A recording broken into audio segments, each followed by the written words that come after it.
নমস্কার। টুইনশিপ মিডিয়ার আজকের নিবেদন তারাপদ রায়ের লেখা ভজনবাবুর সমস্যা। আজ একটু বেলা করে ঘুম ভেঙেছে ভজনবাবুর। সেই জন্য দোতলা থেকে একতলায় চা জলখাবার খাওয়ার জন্য নামতে তার বেশ দেরি হলো। বাড়ির কাজের লোক নেপাল সিঁড়িতে গৃহকর্তার চটির শব্দ পেয়েই উনুনে 2 স্লাইস পাউরুটির টোস্ট করতে যাচ্ছিল, কিন্তু তার কর্তব্যে বাধা পড়ল। সিঁড়ির ওপর থেকেই ভজনবাবু ঘোষণা করলেন, আজ আমি তোমাদের বাড়িতে বেড়াতে এসেছি। এ কথার মানে আছে। সেই মানের মধ্যে যাওয়ার আগে ভজনবাবু সম্পর্কে কিছু বলা প্রয়োজন। ভজনবাবুকে আত্মীয় স্বজন বন্ধুবান্ধব ভজনবাবু না বলে ভোজনবাবু বলে। ভজনবাবু ভোজন বিলাসী বলেই এই নামকরণ। এর সঙ্গে আরেকটি বিষয় যোগ হয়েছে, সেটি হলো তার পদবী। হিন্দু হলেও তার পারিবারিক পদবী খান বা খাঁ। সুতরাং চেনাশোনা অনেকেই তাকে ভোজন খান বলবে, তাতে কোনো সন্দেহ নেই। বিশেষ করে যারা তার ভোজন লীলা সম্পর্কে ওয়াকিবহাল, তারা ভাবে নামের সঙ্গে চরিত্রের কি মিল। এই যে আজকে সকালবেলা ঘুম থেকে উঠে সিঁড়ি দিয়ে নামতে নামতে তিনি ঘোষণা করলেন, আজ আমি তোমাদের বাড়ি বেড়াতে এসেছি, তার মানে হলো আজকে চায়ের সঙ্গে ডিম টোস্ট কিছুই খাবেন না। এক্ষুনি দোকান থেকে দৌড়ে গিয়ে কিনে আনতে হবে গরম গরম সিঙাড়া আর বড় বড় সন্দেশ। বাড়িতে অতিথি অভ্যাগত এলে যেরকম সিঙাড়া মিষ্টি নিমকি এরকম খাওয়াতে হয়, আজ ভজনবাবুকে সেরকমই প্রাতরাশ দিতে হবে। জ্বলে না ওঠার কারণ নেই, কারণ প্রতিনিয়তই ভজনবাবুর এ ধরনের আচরণের মুখোমুখি হতে হয়েছে তাকে। মঙ্গলা দেবী ভাবেন যত বুড়ো হচ্ছে লোকটা তত লোভ বাড়ছে। তাছাড়া এর মধ্যে যথেষ্ট পরিমাণ পাগলামিও আছে। পাগলামির চূড়ান্ত হয়েছিল পরশুদিন সন্ধেবেলা, যখন তিনি মাছের বাজার থেকে পরিত্যক্ত মাছের কানকোগুলো কুড়িয়ে প্লাস্টিকের প্যাকেটে করে নিয়ে আসছিলেন। ভজনবাবু প্লাস্টিকের প্যাকেটটা পকেটে করেই নিয়ে গিয়েছিলেন। আজকাল তিনি বেশ কয়েকটা প্লাস্টিকের প্যাকেট তার সঙ্গে রাখেন। কিন্তু আজকে একটা গোলমাল ঘটল। কলকাতার উত্তর পূর্ব প্রান্তে ভজনবাবুরা নতুন যে এলাকায় থাকেন, সেই এলাকার মিউনিসিপ্যালিটি 2 দিন আগেই প্লাস্টিকের প্যাকেট ব্যান করেছে। প্লাস্টিকের প্যাকেটে দূষণ বাড়ে। কুকুর বিড়াল মানুষজন রাস্তাঘাটে পেচ্ছাপ পায়খানা করছে, থুতু ফেলছে। মাছের বাজারের, তরকারির বাজারে, মিষ্টির দোকানের আবর্জনা সব রাস্তায় গড়াগড়ি যাচ্ছে। রাগ গিয়ে পড়ছে ওই প্লাস্টিকের প্যাকেটের উপর। প্লাস্টিকের প্যাকেট চলবে না। কানকোগুলো যত্নে কুড়িয়ে নিয়ে প্লাস্টিকের প্যাকেটে ভরে দ্রুত বাড়ির দিকে ফিরছিলেন ভজনবাবু। গতকালই দৈনিক ভালো খবর কাগজে মাছের কানকোর গরম গরম স্যুপ নামে একটি জিহ্বা চমৎকারিণী উষ্ণ পানীয়ের প্রস্তুত প্রণালী ছাপা হয়েছে। ওই রন্ধন প্রণালীর প্রথম পংক্তিতেই আছে, দয়া করে মাছের কানকো ফেলে দেবেন না। 2টি বড় মাছের কানকোয় 4 জনের উপযুক্ত সুস্বাদু এবং স্বাস্থ্যকর স্যুপ বানানো সম্ভব। লেখাটা পড়েই ভজনবাবু যথারীতি মঙ্গলা দেবীর কাছে জানতে গিয়েছিলেন, মাছের কানকোগুলো আমরা কি করি। মঙ্গলা দেবী ডালে নুন বেশি হওয়ায় জল ঢেলে ঢেলে আর কতটা চিনি মিশিয়ে ডালটাকে সাব্যস্ত করবেন সেই চিন্তায় বিভোর ছিলেন। এই প্রশ্ন শুনে তিনি দাঁত মুখ খিচিয়ে বললেন, কাঁচা খাই। ভজনবাবু বোকা লোক নন। তিনি বুঝতে পারলেন যে মঙ্গলা দেবী রেগে আছেন, তাই আর আসল কথাটা কি জানবার জন্য চাপ সৃষ্টি করলেন না।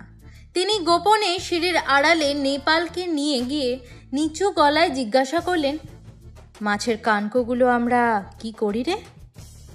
একটা বিড়ালও তো নেই যে তাকে দিয়ে দেওয়া যাবে। নেপাল গম্ভীরভাবে বললে, আজকালকার মাছে কানকো থাকে না। ভজনবাবু অবাক। কানকো ছাড়া মাছ হয় নাকি? চিংড়ি মাছের কানকো না থাকতে পারে, কাঁকড়ার কানকো না থাকতে পারে, রুই কাতলা ইলিশ ভেটকি পুঁটি মোরলা কোনো মাছের কানকো নেই? তখন নেপাল বুঝিয়ে বলল, লোকেরা কানকো খায় না বলে আজকাল আর বাজার থেকে কানকো দেয় না, কাটবার সময় ফেলে দেয়। ফেলে দেওয়ার খবর পেয়েই আজ মাছের বাজারে গিয়ে ভজনবাবু বেছে বেছে বেশ কয়েকটা পুষ্ট কানকো প্লাস্টিকের প্যাকেটে ভরে নিয়েছেন। কিন্তু এদিকে যে প্লাস্টিকের প্যাকেটে নিষেধাজ্ঞা জারি হয়েছে। বাজারের গেটেই মিউনিসিপ্যালিটির গার্ড ফ্যাক করে ধরল ভজনবাবুকে। আজকাল কেন যেন অচেনা সবাই ভজনবাবুকে আঙ্কেল বলে। গার্ডটি ভজনবাবুকে বলল, ছি ছি আঙ্কেল, আপনার এই কাজ, ফেলে দিন প্লাস্টিকের প্যাকেট। গার্ডটি তখন বলল, হাতের প্যাকেটটাও ফেলে দিন। ভজনবাবু জিজ্ঞাসা করলেন, ওর মধ্যে কানকোগুলো কি করব? গার্ডটি নিরাসক্তভাবে বললেন, তার আমি কি জানি, কিন্তু প্লাস্টিকের প্যাকেট নিয়ে যাওয়া যাবে না। একটু পরে তার মায়া হলো। ভজনবাবুর অবস্থা দেখে সে বলল, পকেটে রুমাল যদি থাকে তাহলে সেই রুমালে কানকোগুলো বেঁধে নিয়ে প্লাস্টিকের প্যাকেটটা ফেলে দিয়ে চলে যান। ভজনবাবু রুমাল ব্যবহার করেন না, হাত মোছা মুখ মোছা সব কোচার খুঁট দিয়ে সেরে ফেলেন। অগত্যা তিনি আর কি করবেন, কোচার খুঁটে কানকোগুলো বেঁধে নিলেন আর প্লাস্টিকের প্যাকেটটা পাশের ডাস্টবিনে ফেলে দিলেন। ভজনবাবু চলে যাচ্ছিলেন, হঠাৎ গার্ডটির কি খেয়াল হলো, ভজনবাবুকে জিজ্ঞাসা করলো, আচ্ছা আঙ্কেল, এই এত মাছের কানকো দিয়ে কি করবেন? ভজনবাবু ধুতির খুঁট দিয়ে তখন টুকটুক করে কানকোর রক্ত পড়ছে সেদিকে তাকিয়ে এবং গার্ডটির প্রশ্ন শুনে তিনি প্রায় ক্ষেপে গেলেন। বললেন, কানকো আমার স্ত্রী কাঁচা খান। তা যা হোক, সেদিন ওই রক্তমাখা ধুতি ও এক গাদা মাছের কানকো দেখে মঙ্গলা দেবী ভজনবাবুকে শুধু হাতে মারতে বাকি রেখেছিলেন। ধুতিটা জল দিয়ে কেচে পরদিন সকালেই লন্ড্রিতে পাঠিয়ে দিলেন। মাছের কানকোগুলো রাস্তায় ছুঁড়ে ফেলে দিলেন। আজকের উৎপাত অবশ্য একটু আলাদা ধরনের। রান্নাঘরে স্ত্রীর কাছে যাওয়ার মুখে রান্নাঘরের দরজার পাশে তরকারি বাটির নিচে বেশ অনেকখানি মিষ্টি কুমড়োর খোসা পেয়ে গেলেন ভজনবাবু। মনে মনে ভাবলেন, আজ ভাগ্য ভালো, ওই যাকে বলে না, গাছে না উঠতেই এক কাঁদি। এবার তার দরকার মাংসের কিমা আর কাঁচা আমের খোসা। ফুলবাগানে ভালো মাংসের দোকান আছে, বিকেলে মিনিবাসে করে ফুলবাগানে গিয়ে মাংসের কিমা নিয়ে এলেই হয়। এখন মঙ্গলা যদি কাঁচা আমের খোসা দিয়ে সাহায্য করে তাহলেই আজ রাতে সুইট অ্যান্ড সাওয়ার কিমা দিয়ে 4টে রুমালি রুটি খেয়ে নেওয়া যাবে। ভজনবাবু জানেন, ফুলবাগানে মাংসের দোকানের কাছেই একটা দোকানে চমৎকার রুমালি রুটি বানায়। মাংসের কিমা কিনে আনার পথে তিনি কয়েকটা রুমালি রুটি রাতে খাওয়ার জন্য কিনে আনবেন।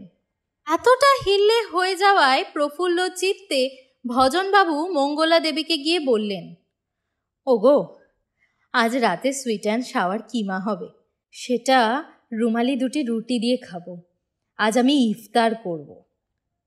ইফতার মানে যেসব ইসলাম ধর্মীরা রোজা রাখেন, তারা সারাদিনের উপবাসের পর শরবত, ফলমূল, মিষ্টি, রুটি, মাংস এইসব গ্রহণ করেন। এখানে একটা গোলমাল হলো। আজ ভোরবেলা ঘুম থেকে উঠেই ভজনবাবু ঘোষণা করেছিলেন যে আজ সরস্বতী পুজো হবে।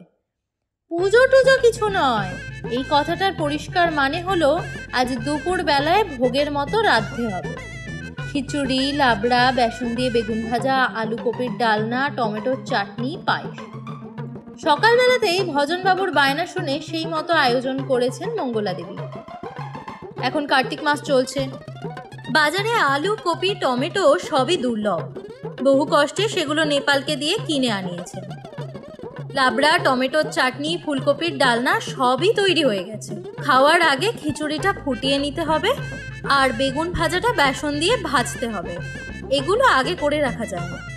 এইরকমভাবে সরস্বতী পুজোর ভোজের দিকে যখন মঙ্গলা দেবী এগুচ্ছেন, ঠিক সেই সময় ভজনবাবু রান্নাঘরে ঢুকলেন ইফতারের বায়না নিয়ে, সেই সঙ্গে কাঁচা আমের খোসার খোঁজ করতে।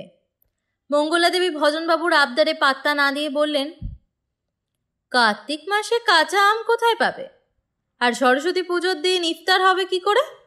এই দ্বিতীয় প্রশ্নটা অবশ্য করতে হয়নি। তার আগেই থতমত খেয়ে গিয়েছিলেন ভজনবাবু। কাঁচা আম যে বছরের এই সময় পাওয়া যায় না সেটা তিনি খেয়ালই করেননি। তিনি তাড়াতাড়ি রান্নাঘর ছেড়ে বাইরের ঘরে গিয়ে বসলেন ব্যাপারটা নিয়ে চিন্তা করতে। সামনে রাস্তা দিয়ে যাচ্ছিলেন নরেশ ঘোষ চৌধুরী, রাইটার্স বিল্ডিংয়ের অবসরপ্রাপ্ত প্রধান সহায়ক। মাথা ভর্তি বুদ্ধি, বুদ্ধি আর বুদ্ধি। কত রকম বুদ্ধি যে ভদ্রলোকের মাথায় থাকে। ঘোষ চৌধুরী মশাইকে দেখে তাড়াতাড়ি রাস্তায় বেরিয়ে গেলেন ভজনবাবু। ইতিমধ্যে তিনি সমস্যাটি নিয়ে বেশ কিছু চিন্তা করেছেন। বছরের এই সময় কাঁচা আম দুর্লভ হলেও পাকা আমড়া বড় সাইজের, ওই যাকে বলে বিলিতি আমড়া, তা প্রচুর পাওয়া যায়। সুতরাং তিনি রাস্তায় নেমেই ঘোষ চৌধুরী বাবুকে বললেন, আচ্ছা মশাই, আপনি তো খুব বুদ্ধিমান লোক। বিনা বাক্য ব্যয় নরেশ ঘোষ চৌধুরী এই বিশেষণটি হজম করলেন। তখন সাহস করে ভজনবাবু বললেন, আচ্ছা, যে কাজ কাঁচা আমের খোসা দিয়ে হয় সেই কাজ পাকা আমড়ার খোসা দিয়ে হবে না? ঘোষ চৌধুরী বাবু ধরে নিলেন এই ভজনবাবু লোকটির মাথা সম্পূর্ণ বিগড়ে গেছে। তাছাড়া তিনি এই 2 দিন আগে দেখেছেন মাছের কানকো কোচায় করে তুলে আনছেন, টপ টপ করে রক্ত পড়ছে তার পায়ের জুতোয়, কোনো ভ্রুক্ষেপ নেই। এসব পাগলেরা অনেক সময় বিপজ্জনক হয়। ঘাড়ের ওপর লাফিয়ে পড়ে, কামড়িয়ে দেয়, দূর থেকে ইট ছুঁড়ে মারে। এইসব ভেবে ঘোষ চৌধুরী বাবু তাড়াতাড়ি পা চালাতে চালাতে সংক্ষিপ্ত জবাব দিলেন, কাঁচা আম আর পাকা আমড়া তো এক জিনিস নয়। একটু হতাশ হয়ে ভজনবাবু বাড়ির মধ্যে ফিরে গেলেন। ইতিমধ্যে মঙ্গলা দেবীর মাথায় একটা নতুন মতলব এসেছে। এই লোভী বুড়োটাকে শিক্ষা দিতে হবে। ভজনবাবু বাড়ির মধ্যে ফিরে আসতে মঙ্গলা দেবী তাকে জিজ্ঞাসা করলেন, ঘোষ চৌধুরী বাবুকে কি জিজ্ঞাসা করছিলে? ভজনবাবু বললেন, আমি জানতে চাইছিলাম যে কাঁচা আম আর পাকা আমড়ার খোসার স্বাদ রান্না করলে একরকম হবে কি না। মঙ্গলা দেবী প্রশ্ন করলেন, নি জানবেন কি করে? নামতা করে ভজনবাবু বললেন, বুদ্ধিমান মানুষ কত কি জানেন। এই তো সেদিন বললেন আমাদের এই রাজ্যে মন্ত্রীদের মধ্যে অন্তত 7 জন চুলে কলপ দেন। মঙ্গলা দেবী বললেন, মাত্র 7 জন? প্রসঙ্গটা ঘুরে যাচ্ছে বলে ভজনবাবু বললেন, এই সব কথা যাক, আমার ইফতারের কি হলো? কাঁচা আমের খোসা না পেলে সুইট অ্যান্ড সাওয়ার কিভাবে হবে? মঙ্গলা দেবী বললেন, কাঁচা আম নিয়ে ভাবতে হবে না। যদি সত্যি ইফতার করতে চাও তাহলে ওই বিলিতি কুমড়োর খোসাও লাগবে না। বিকেলে কিমা এনে দিও, আমি কাঁচা লঙ্কা আমসত্ত্ব দিয়ে দারুণ সুইট সাওয়ার কিমা করে দেব। রুমালি রুটিও তখন আসবে। মঙ্গলা দেবীর কথায় আনন্দে নেচে উঠলেন ভজনবাবু। এবার মঙ্গলা দেবী আসল কথা ফাঁস করলেন, কিন্তু তুমি এখন সারাদিন খালি পেটে থেকে বিকেলবেলায় ফুলবাগানে গিয়ে মাংসের কিমা রুটি এইসব কিনে আনতে পারবে তো? মানে মাথা ঘুরে পড়ে যাবে না তো? কিনে আনতে পারবে তো? ভজনবাবু আঁতকে উঠলেন, খালি পেটে থাকবো কেন? মাথা ঘুরে পড়ে যাব কেন? মঙ্গলা দেবী বললেন, ইফতার করতে গেলে রোজা রাখতে হবে তো, সারাদিন জলগ্রহণ করা যাবে না। ভজনবাবু বললেন, সে কি, আমি তো সকালবেলা চা বিস্কুট খেয়েছি। মঙ্গলা দেবী বললেন, তাতে কিছু যায় আসে না, এখন থেকে কিছু না খেলেই হলো, তারপর সন্ধ্যার পরে ইফতার করব। ভজনবাবু বললেন, কিন্তু রান্নাঘরে যেসব রান্না হয়েছে। সত্যি রান্নাঘর থেকে মঙ্গলা দেবীর নিপুণ হাতে রাধার লাবড়ার সুগন্ধ আসছিল। সেদিকে তাকিয়ে বললেন, খিচুড়ি হচ্ছে না? মঙ্গলা দেবী বললেন, সেটা পরে হবে, যখন বেসন দিয়ে বেগুন ভাজা হবে। ভজনবাবু বললেন, এগুলো কে খাবে? আমি আর নেপাল দুবেলায় খেয়ে নেব, মঙ্গলা দেবী বললেন। ভজনবাবু ধীরে ধীরে এগিয়ে গিয়ে শোয়ার ঘরের বিছানায় শুয়ে পড়লেন। তিনি ভাবছেন ইফতার করবেন কি না। দেখা যাক ভজনবাবু কি করেন, খিচুড়ি লাবড়া না রুটি মাংস। এই সমস্যার সমাধান করা সম্ভব হবে কি ভজনবাবুর পক্ষে? ধন্যবাদ এতক্ষণ সঙ্গে থাকার জন্য। নমস্কার, আমি অঙ্কিতা। এই ভিডিওটি যদি আপনাদের ভালো লেগে থাকে তাহলে অবশ্যই লাইক করে দেবেন, শেয়ার করে দেবেন এবং আরও নতুন নতুন এরকম কন্টেন্ট পেতে হলে চ্যানেলটিকে সাবস্ক্রাইব করে দেবেন। ধন্যবাদ।